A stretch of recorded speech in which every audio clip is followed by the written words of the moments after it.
कोंबड्या एवढं सुद्धा माणसाला चांगलं वागायला जमत नाही. कोंबडं दुसऱ्याच्या कष्टाचं खाईत नाही. कोंबडं तुमच्यावानी काकडा झाल्या उठत नाही, टायमाला उठते. एकटं खाईत नाही. गावलं वाळवांचं कॉक कॉक करते, आपल्या जातीबाईला बोलवते. आणि लढाई करायची झाली तर मरल, खरं मागं हटत नाही.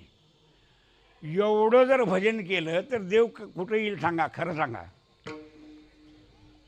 हे कोंबड्यातले 4 गुण घ्यावंच वारकऱ्यानं असं मला वाटतंय. मग लवकर उठायला एकट्यानं कधी खाऊ नये, बिन कष्टाचं खाऊ नये. कोंबडं कष्टाचं म्हणजे वाळवान खाली वडतंय आणि मातीत मिसळून उकरून खातंय. कसं खातंय बघितलंच काय कवा.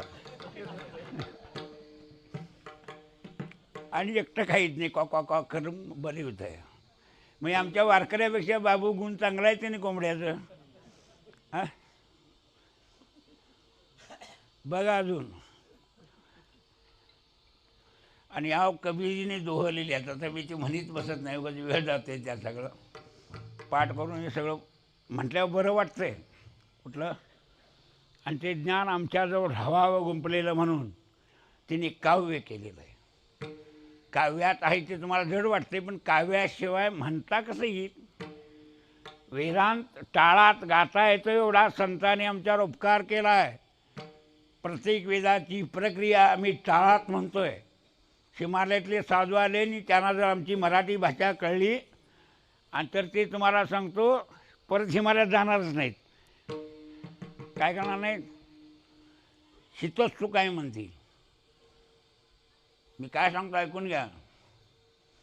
आणि ही साधना कुणी करून दिली आहे, कुणी काय सांगितले मग. बोलावा विठ्ठल पाहावा विठ्ठल, बोलावा विठ्ठल पाहावा विठ्ठल.